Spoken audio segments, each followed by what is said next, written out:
Yeah. Nice, nice. All right, so to start it off, let's go with who is Eli Rodriguez? Well, I'm your brother, number one. I'm a father. I think a father and a husband, most importantly, is probably what when I think of your question. Like this question's kind of weird, but to think of like who is Eli Rodriguez? Yeah, I'm a father and a husband, a brother. All these different roles that I play in other people's lives. Father, brother, husband, son. I'm a friend, mentor to some people. My little homie, my nephew, grandson.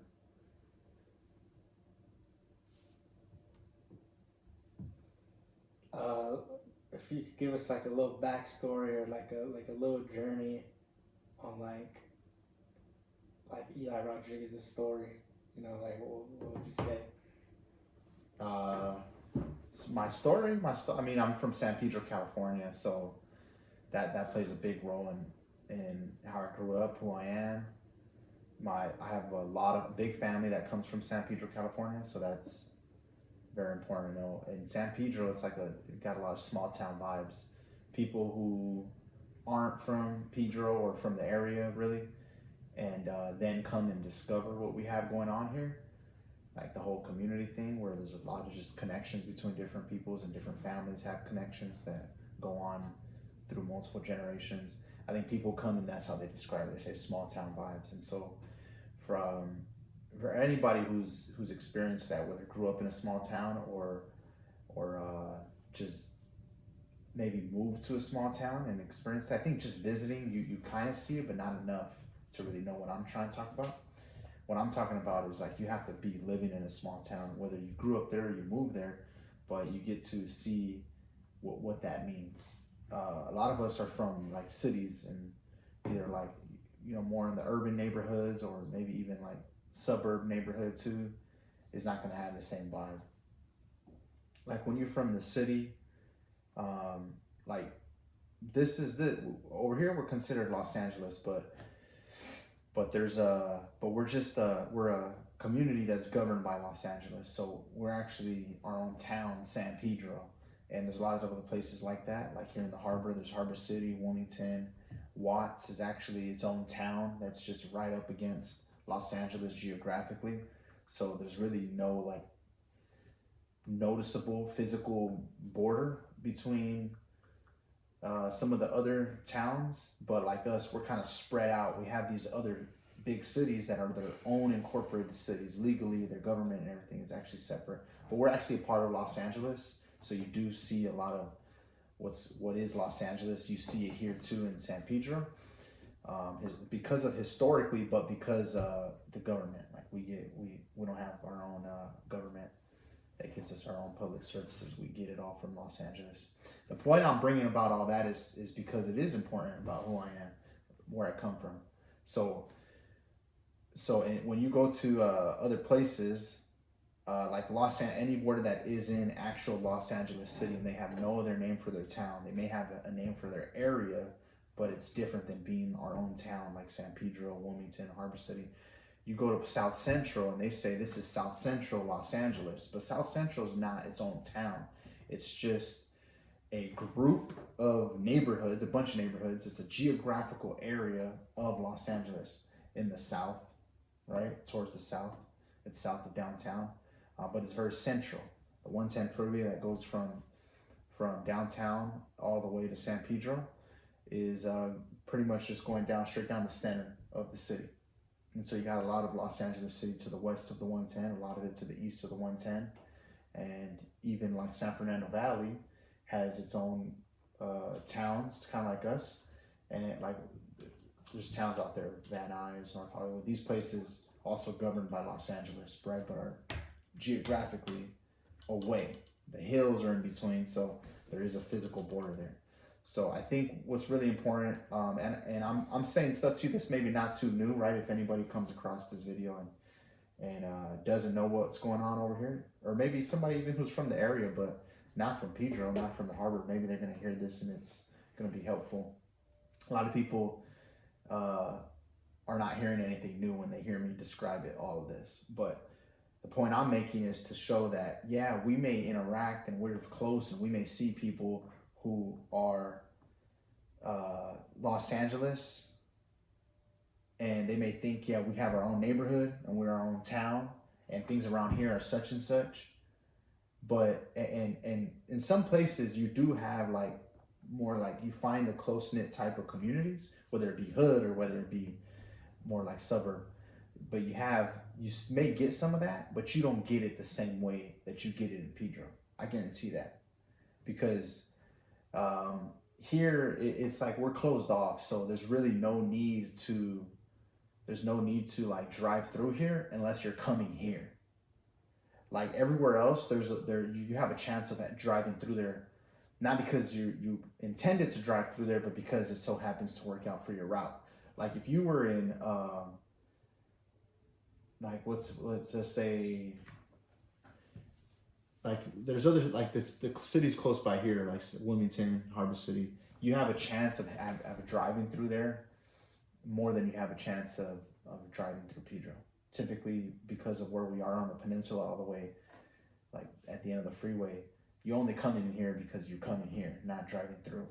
And some other places you're going to drive through. So that's one big reason. But another reason is people don't just too much. It happens. You'll find some people who are not from Pedro and they'll move here. But typically, people who do that are doing that because they already know people here.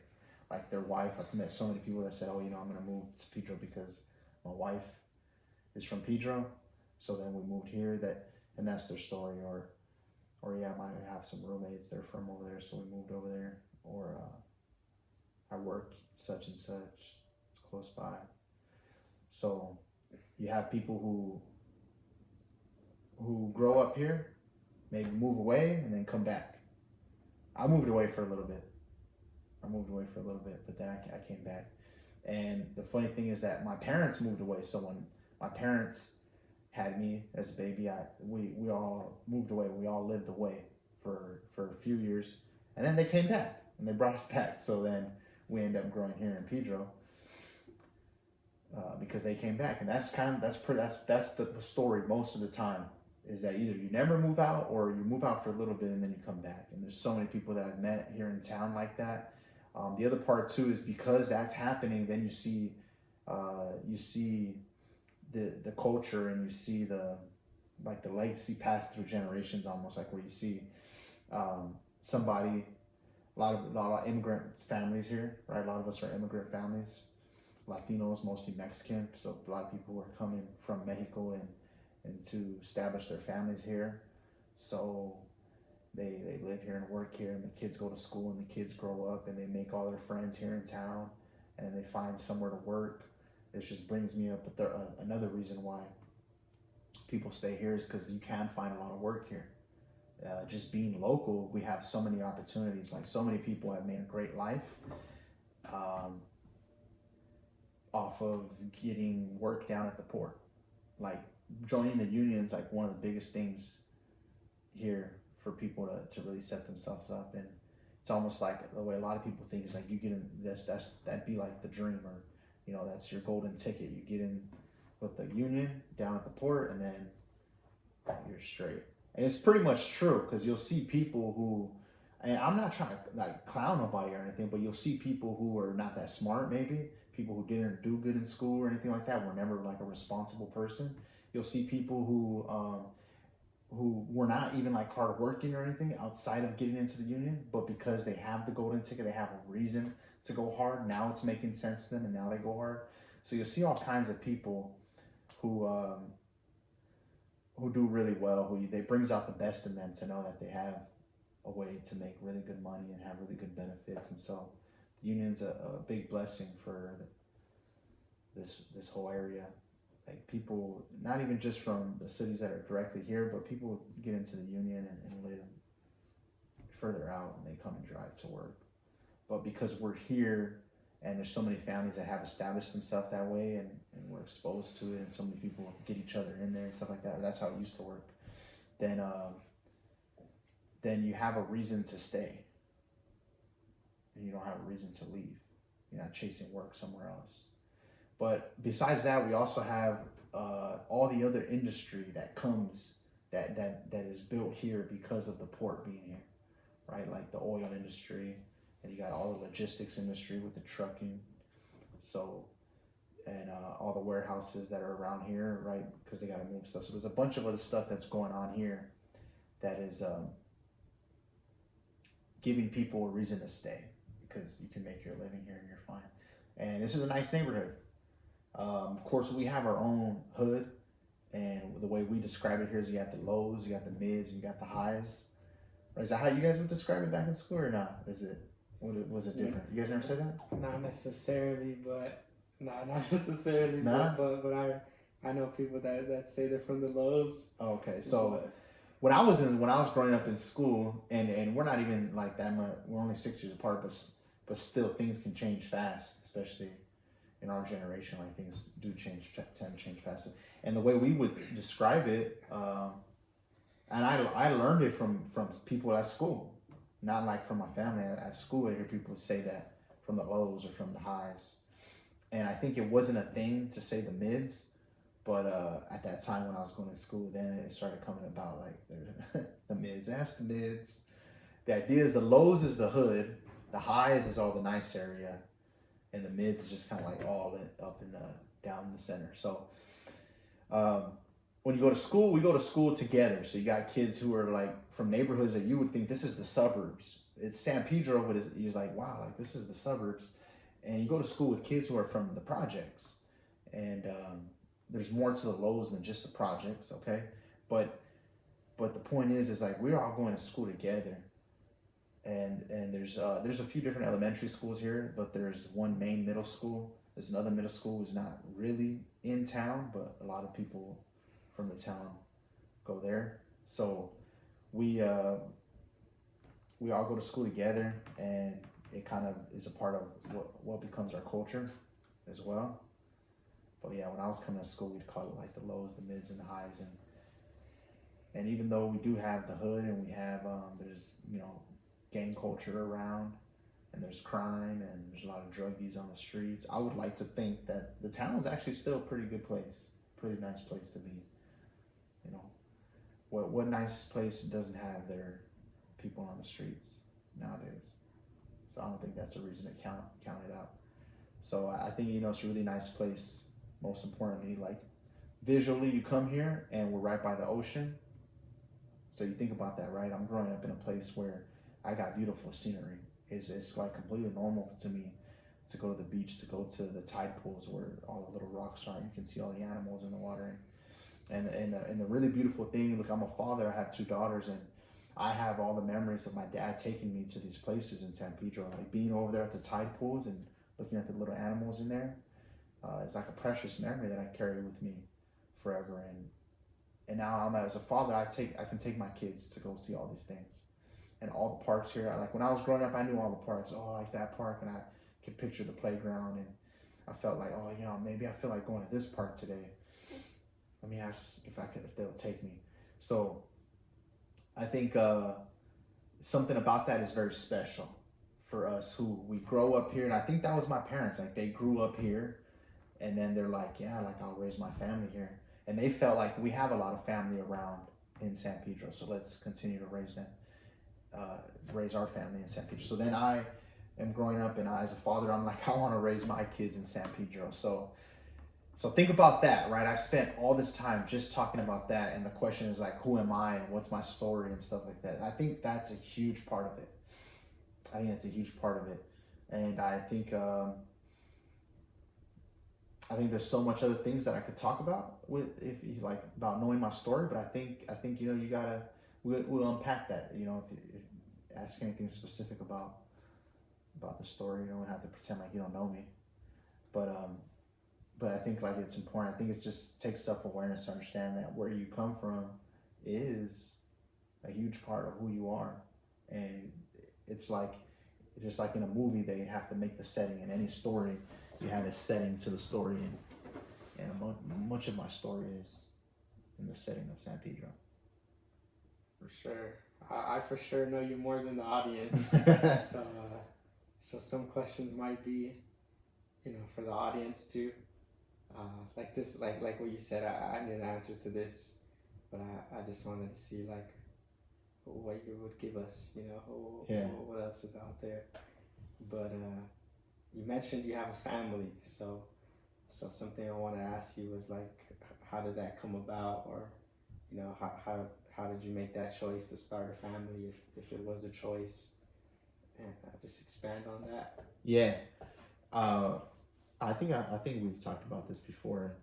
I think I remember telling you, so the real story, and in the real story, you were surprised to hear it. Like, I think you're still maybe even impressed. You're like, damn, that's how you thought about it. And the real story is that way back, it starts way back when I'm a kid. I'm an elementary kid.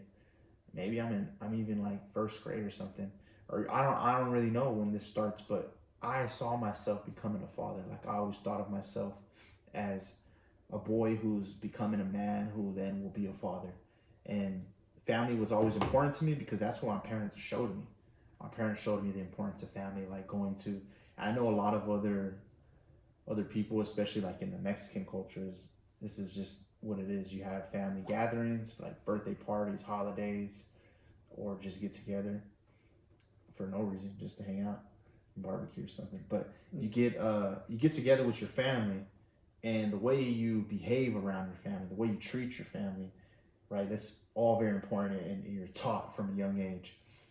We had that experience. It's like we get to the family gathering and we greet every single person in the place. We go around and just one by one greeting everybody, and then that's how it used to be. And I think those are the manners that we still carry, which I think is a beautiful thing. I like to see that that's how we are, but maybe I was just given that by my parents that that's a virtue.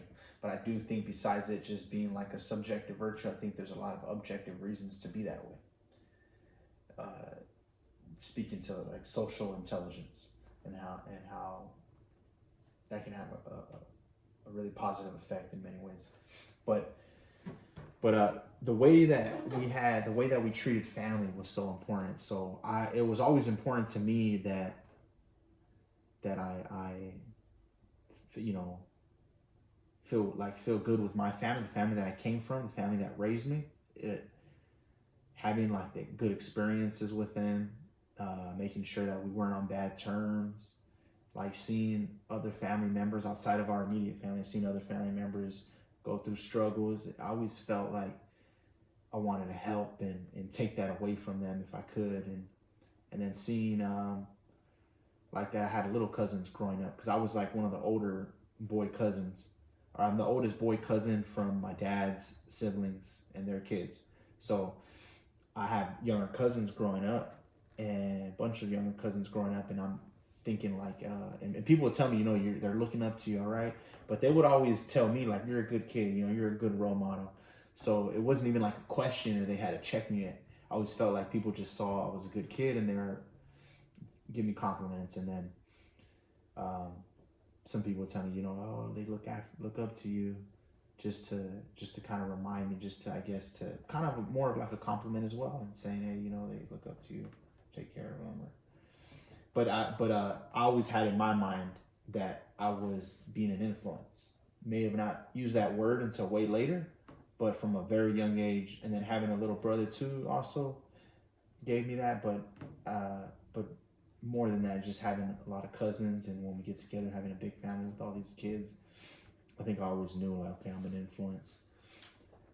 And so that combined with, I guess, me having like this huge imagination from a very young age, I started to create stories about what my future would be as a father. I even thought about like, this is the age that I would have kids, and first I would have a boy, and probably I would have a daughter, and then maybe I would want 3 kids, so then I would have a third one. But hopefully it was a boy because I'd rather have 2 boys than 1 girl. And I had that type of opinion, had that at a young age. I'm talking like 6, 7, 8 years old.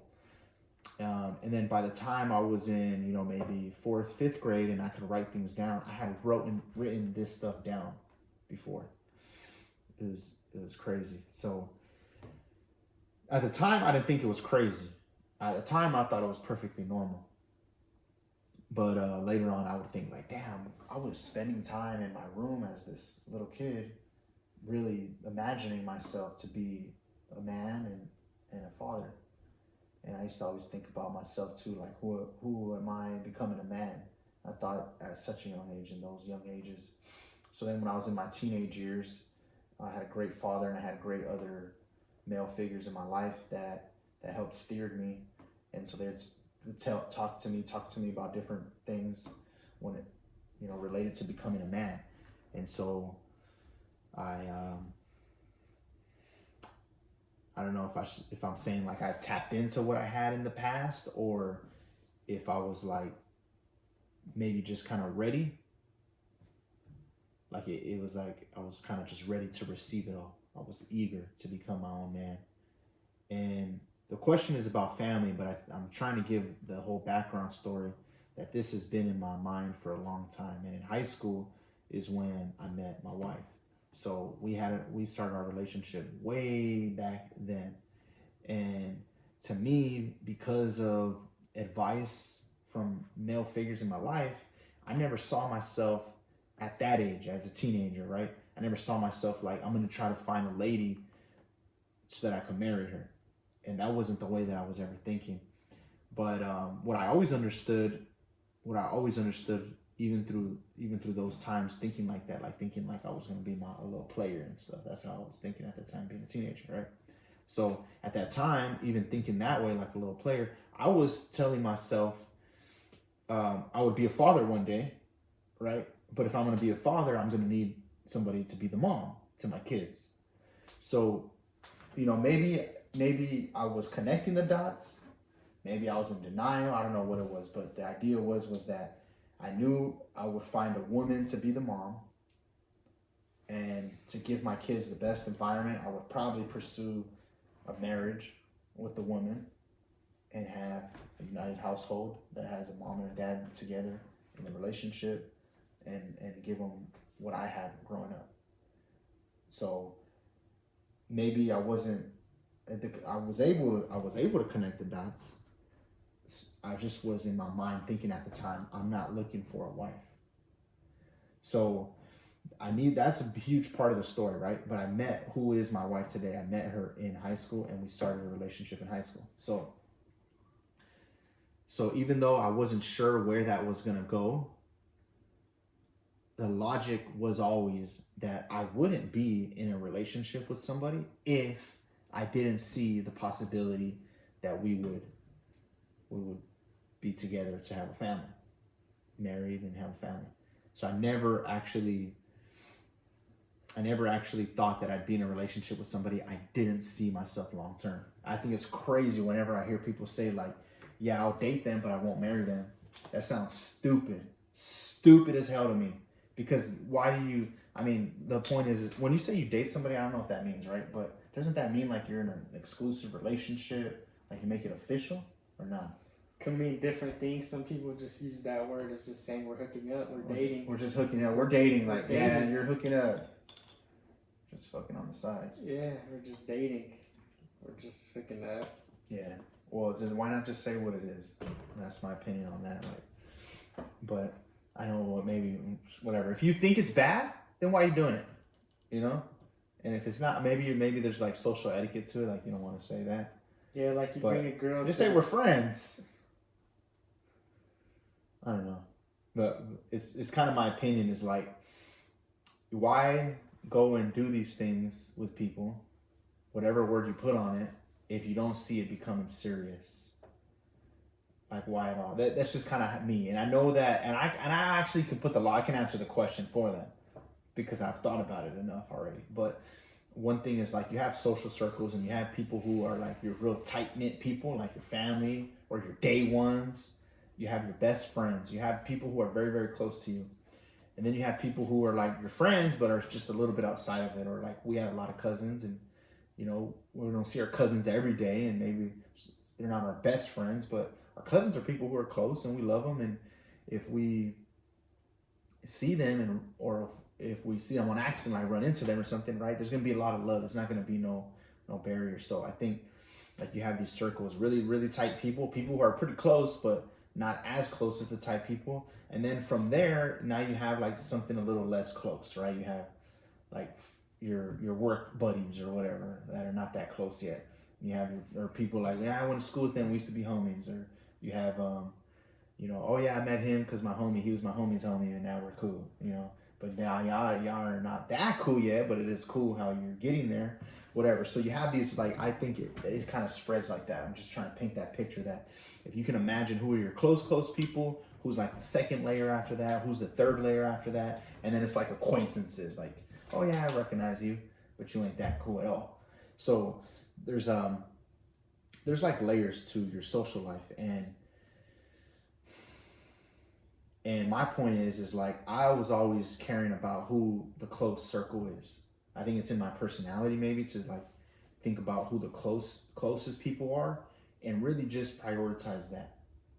And not need to have so much of a circle, so much to the circles outside of it, but that close one to be most important. I think a lot of people can relate to that, but I think a lot of people understand also the experience of having a big circle outside of just the close people. And for me, it was never natural. But if you are that person, then what happens is like sometimes you're gonna hang out with these people because you guys get along with these things, and you do these things with those people. But for another group of friends, you're into doing something else, right? With your family, you're doing family stuff.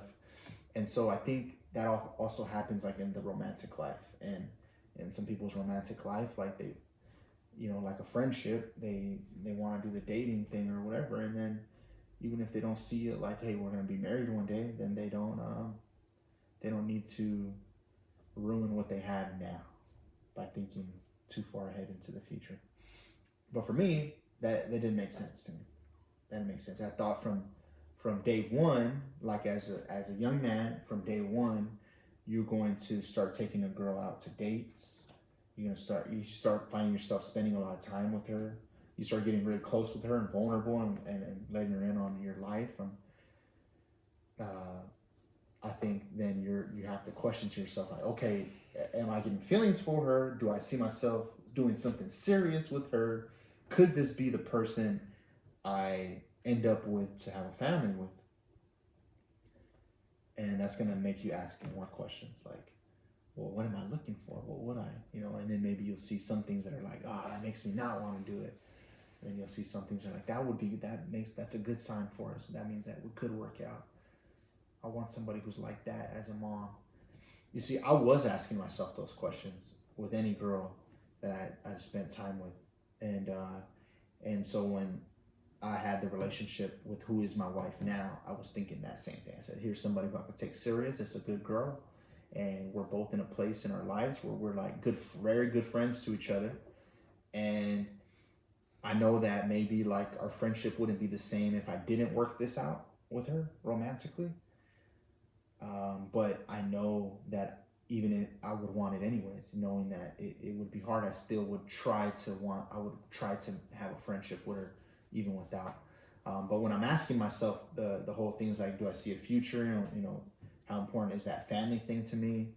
And I started to learn about the outside world, and learning from my homies who were out with girls, and sometimes they would catch feelings for a girl, and then they would follow up to spend time and go on dates and try to see what works.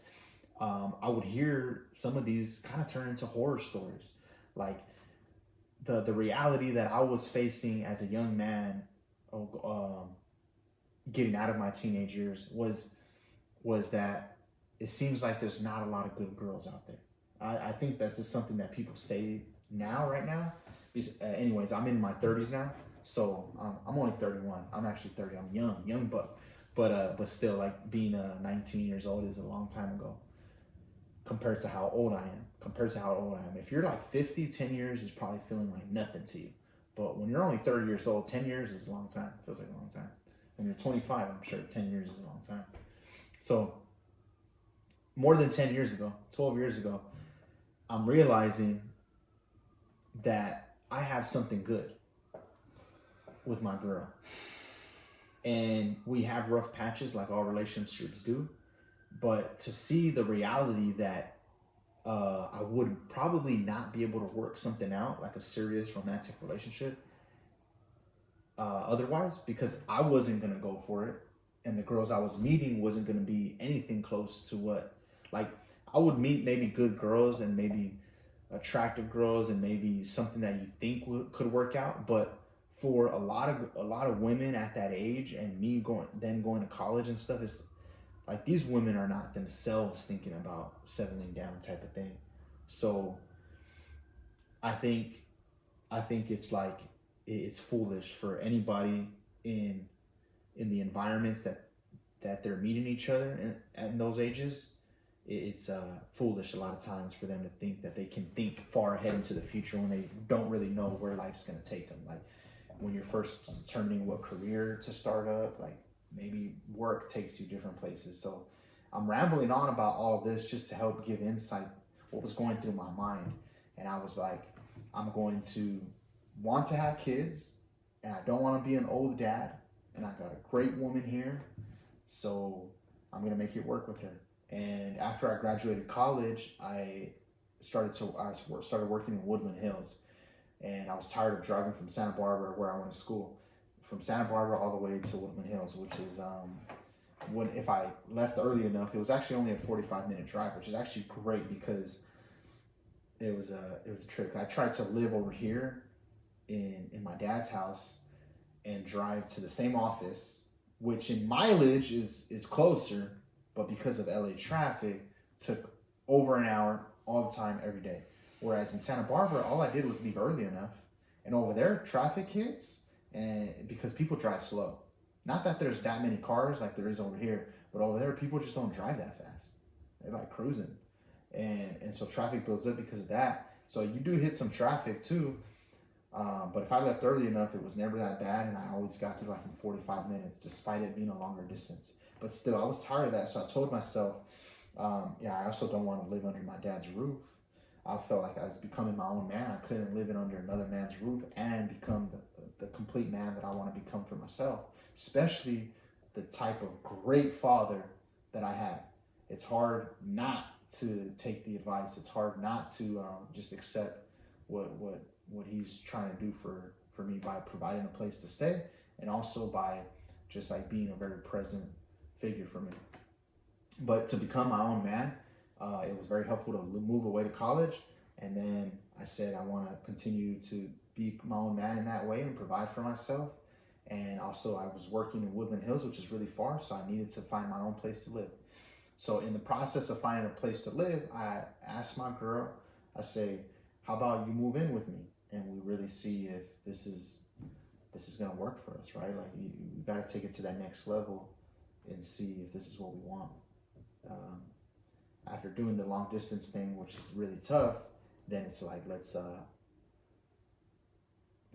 move in together. Just take it to the next level. She was already thinking about moving out of her place, but at that time we weren't like let's have kids soon. We was like we ain't gonna have kids anytime soon, and that was the plan for many years. So we move in, and that was 2016. So now let's fast forward a little bit. We end up moving back to San Pedro a couple years later after living out in the valley. And then I always knew I wanted kids. That's the main answer to the story. What ends up happening is I'm always thinking like I'm gonna wait and have kids, and I wanted to find my career, and I had tried different careers already at the point that I actually did have kids. So I still am not in the place where like, okay, I found this career, this is what I want to do long term. I still have not found that, but I decided to have kids anyways, despite thinking that I was waiting for that. What changed my mind then? If I was waiting for this to be in order and this to be in order, and no, we gotta wait. And I thought I was gonna have, I was gonna have all the pieces to the puzzle and then have the kids. I'd end up deciding, nah, like I'm ready to have kids. And so with my first daughter, it was a choice.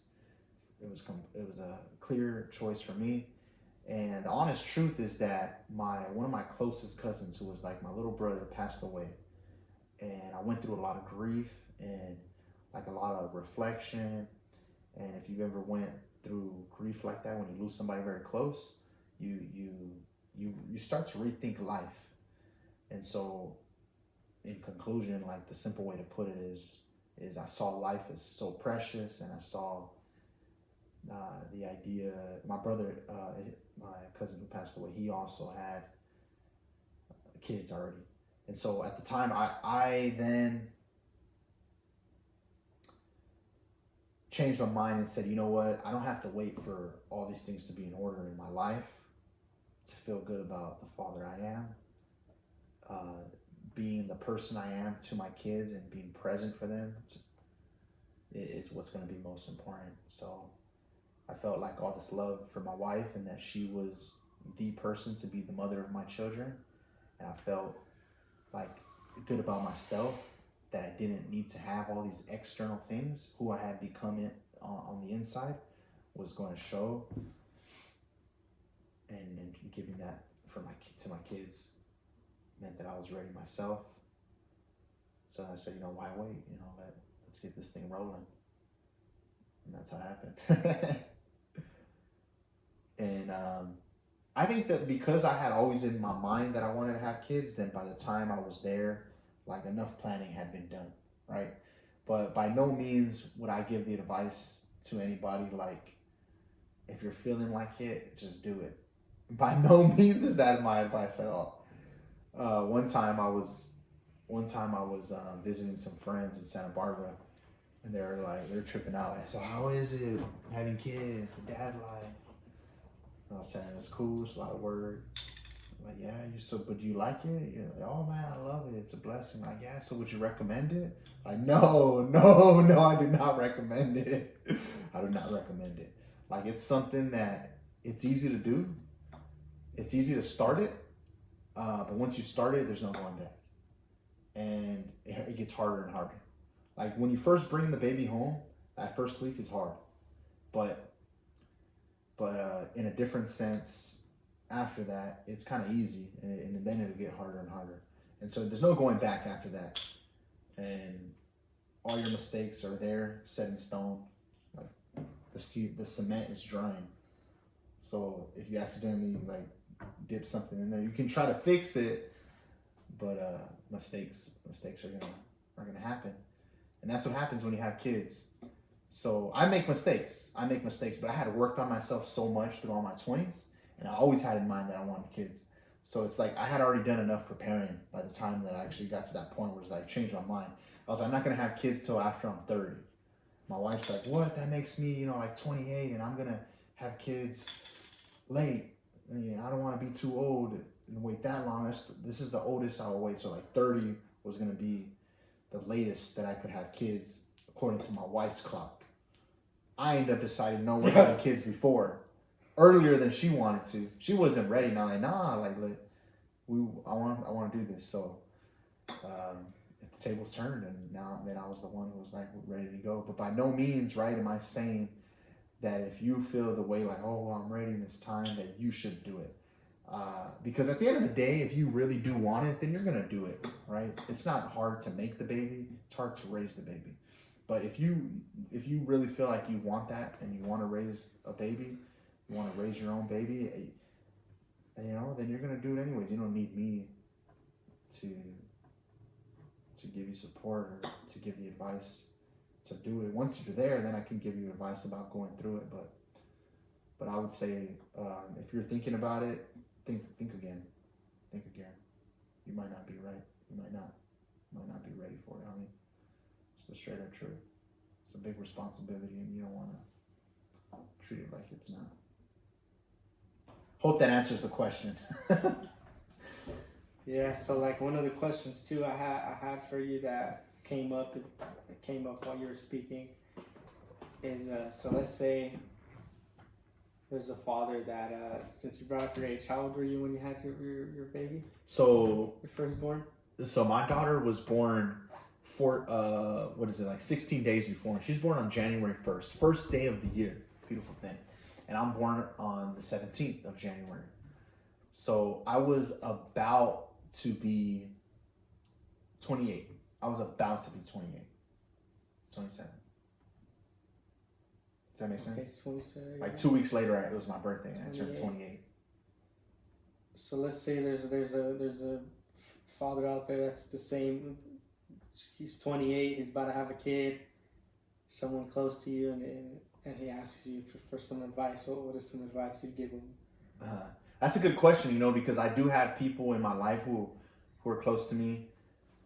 Even met some people. Yeah, so people in my life who are close to me have had children, right? Like, they're younger than me. They're having their children, and I want to give them advice. None of them have been 28. Like, most of the people in my life have kids young, and that's kind of the story for a lot of people. And there's nothing wrong with it unless you're super young, like you're in high school and you're having kids, and it's like, whoa, it can still be okay for the family. It's just, it is hard. We have a cousin you shouldn't let it be like that. I think we have a cousin. I don't know if they're in high school, but yeah, they had kids young. Yeah, we have multiple people in our family, and it's not like something that I want people to be ashamed about. Like, if you're that person, it's not like that you should be ashamed about it. If you had kids really young and the accidents happen, you didn't intend to it. Sometimes kids make those mistakes, but what happens is a kid is raising a kid. A kid is raising a kid, and it's a story for another time. But I have a whole lot to speak on it. A whole lot to speak on that, being the kid who's raised by kids. But the point is that, like, I have given the advice to some people, and I think what happens is when you are a little bit older and you've lived a little more life, the advice is a little bit different because it's because of who I'm speaking to. So, like, if you're only like 24 or 25 years old, right? You have some life experience, like starting your adult life, but when you're already like 28, you're already closer to 30. Like, now you have those few extra years actually make a big difference. Like yourself, brother, right? You're 25 now. You turned 25 this year. And so when you think about the last few years, you've grown and you've been able to develop your perspective about life, your life, the way you're approaching life changes. It can change from year to year because you're taking in a lot going into your adulthood. And so, believe it or not, between now being 25 and by the time you're 28, those few years is also going to make a pretty big difference too. And if you want it, you can make a big difference, big difference, right? If you don't grow, then maybe you're almost the same exact person. But if you're about growth, and I know you are, because I know you, then you're gonna see that these few years between 25 and 28 is gonna make a big difference. And I'll speak for you and for other people who are in a similar situation where you do care about growth and you care about developing yourself. The 3 years that is to come next is gonna make a bigger difference than the last 3 years can do for you. Why? Because you're such a better person now. Because at 20, so you're 25, at 22 was 3 years ago. And at 22, you had so much to learn, which is why the past 3 years have made a big difference for you, right? But now that you're 25, right, you still have a lot to grow, but you're such a stronger person than you were at 22. You're such a smarter person than you were at 22, right? You're more experienced. You're more clear. You're getting more clear with yourself, what you want. So the next 3 years, oh man, you're going to be able to do much more for yourself than the last 3 years did. So I say all that to explain that the advice I'm giving to somebody who's 28 about to have their kid would be different than the advice I'm giving to somebody who's 25 having their first kid. So I'm going to answer the question the way you asked. Somebody who's like going to be 28, right? I think one of the big things like I like to hear is like the question you asked me about what's the story leading up to you having the kid. And I want to hear about that before I give any advice because the situation does really matter. Like me, I was with my girl for forever. And then I had a kid. We lived together for years and years. Like when you think about it, my daughter was born in, so we were pregnant in 2021, moved in this time. So we've been living together for 5 years. That's a good amount of time. It's a good amount of time for the relationship to develop and for a household to develop. And then we have a kid. So if that's a part of the story, right, then now the conversation gets tailored in a certain way. But if the couple has not been living together and they're about to have a baby, right, then the advice has got to be tailored to that type of situation. So it really does depend, right? I'm not copping out. I'm gonna drop some advice, but I'm explaining because I got to keep it real, right? Nothing, no, just generic, just jumping into it. But it's like, if I'm really going to care about somebody and give them some advice, and I don't give advice unless I care. So if I'm going to give some advice, like, I care about that the advice is helpful. So I need to know like the situation. I want to hear the story and what led up to them having the baby. And so if it's somebody who did have a relationship, long-standing relationship, and it's somebody who maybe they're already living together and they know that they wanted this, it wasn't an accident, and it's very similar to my story, then what I'm gonna do in my advice is boost a lot of confidence. I'm gonna pump them up strong in the way that's like, well, if this is what you wanted and you knew you wanted this and this is the time, then it's go, you're good. Why? Because when I was that person, like if it was like me, right, giving myself advice, then I'm thinking that's what I would have needed. That's what would have been helpful to me. There's other stuff that were helpful, but first and foremost, that. And also it's like boosting the confidence and giving advice that says, hey, you know, trust yourself. You got this. You're going to be good. Give a lot of self-esteem, right? Like, you're going to be a good dad, you know? And then don't be scared and a lot of that stuff. And then also boosting them with the excitement. Like, dude, it's the best thing. Like, it's one of the best things in life. Like, it's beautiful, man. Like, it's going to be hard work. Like, some parts are going to be so hard, but there's moments where you look at your baby and you're like, damn, this is beautiful. Like, this is really good. Like, nothing else in life could cover for this.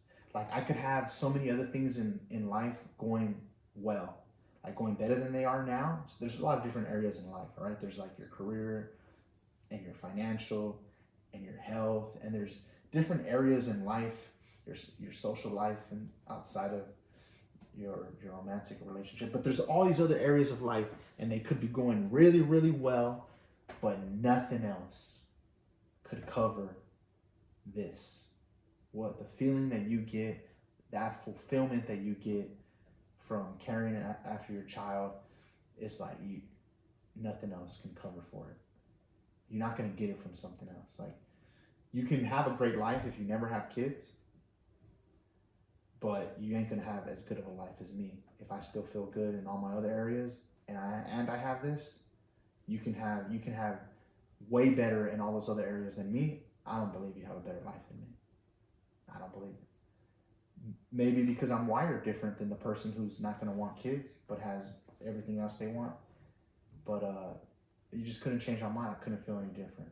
Sometimes you just hold in your baby and it hits you like, damn, this is the best thing ever. This is what matters most. And so I would pump up that excitement into an expecting father as well. But now I'm going to speak in extremes to help us make the point, right? But that's the advice I was giving to somebody who is like living my story, right? If I were to almost give advice to me, to myself. But if I'm giving advice to somebody else, like let's say you were about to have a baby, brother. Right? Yeah, I don't want my age on the camera, by the way. So, oh really? So, so I'll blur it out if you need help editing. So I can't use this then? Damn. No, I'll edit it. I don't know you had rules. I'll take the hour out of my time. Rules. I should have put this on your phone then. Shit. I'll take the hour. I'll send it to you and delete it. Should have let me know the rules before. All right, so I'm gonna keep making the point, I guess, for the sake of the content. Is if I'm giving advice to somebody else who doesn't follow the same story, I might not be taking that approach. I might say, yo, this is about to be the hardest thing you ever did. And I might start that way. And say, hey, it's not going to be fun most of the time. Only a little bit of time do you actually feel like, oh, okay, it's worth it. But most of the time, you're just going to be like, fuck, what did I get into?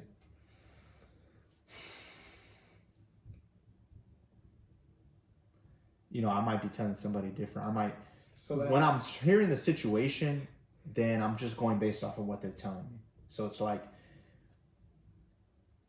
it never really happens like that for me in real life. I don't hold conversations that way. You might have realized it, but it's like I don't just start, oh, you're about to have a kid, blah, blah, blah, blah, blah, blah, blah, start, even if somebody's like, all right, give me some advice, I'm not going to be like, blah, blah, blah, blah, blah, and just rambling off all this advice. I'm going to be like, well, what's your situation? And depending on what they're telling me, like, I'm just going to speak to that. Because depending on what they're telling me, then I'll know what they need. Or what they think they need. Or what they think they need to talk about, at least. But also, they think they need to talk about. And then we start going off of that. So, it depends who I'm talking to, is what type of advice I'm going to give. But there you go. Somebody who's my age, right? I'm going to give them what I think I needed. For sure. Should we keep going, or should we? Nah, let's skip cut the it. age thing? You're not ready. We'll see it.